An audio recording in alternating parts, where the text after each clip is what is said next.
This is Kolkata TV's podcast news. আপনারা শুনছেন পডকা।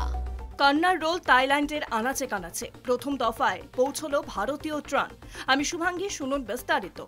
চারিদিকে ছড়িয়ে ছিটিয়ে রয়েছে লাশ। মায়ানমার এখন ধ্বংসস্তূপ। লাফিয়ে বাড়ছে মৃতের সংখ্যা। মায়ানমারে ভূমিকম্পের কারণে প্রাণ গেছে প্রায় 1644 জনের। থাইল্যান্ডে মৃতের সংখ্যা ছাড়িয়েছে 1600। কঠিন এই পরিস্থিতিতে অন্যান্য দেশের কাছে সাহায্য চেয়েছে মায়ানমারের জুন্টা সরকার। নিজের এক্স হ্যান্ডেলে বিদেশমন্ত্রী এস জয়শঙ্কর তিনি জানিয়েছেন, অপারেশন ব্রহ্মা চলছে। শনিবার সকালে ভারত থেকে প্রথম দফায় 15 টন ত্রাণ সামগ্রী মায়ানমারের ইয়াঙ্গন বিমানবন্দরে পৌঁছেছে। উত্তরপ্রদেশের হিন্ডন বায়ুসেনা ঘাঁটি থেকে ভারতীয় বায়ুসেনার C-130J বিমানে ভারত থেকে পাঠানো হয়েছে তাঁবু, কম্বল, ঘুমের ব্যাগ, খাবারের প্যাকেট এবং জেনারেটর।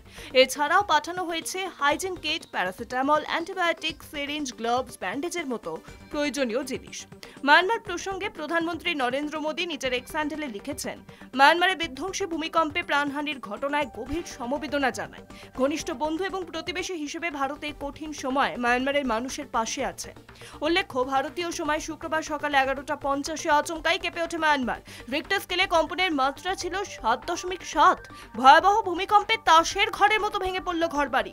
ধ্বংসস্তূপে পরিণত হয়েছে নির্মীয়মান বহুতল। ফেটে গিয়েছে রাস্তা। কয়েক সেকেন্ডের ভূমিকম্প তছনছ করে দিয়েছে মায়ানমার এবং থাইল্যান্ডের বিস্তীর্ণ এলাকা। শুনুন পডকা, রাত দিন 7 দিন।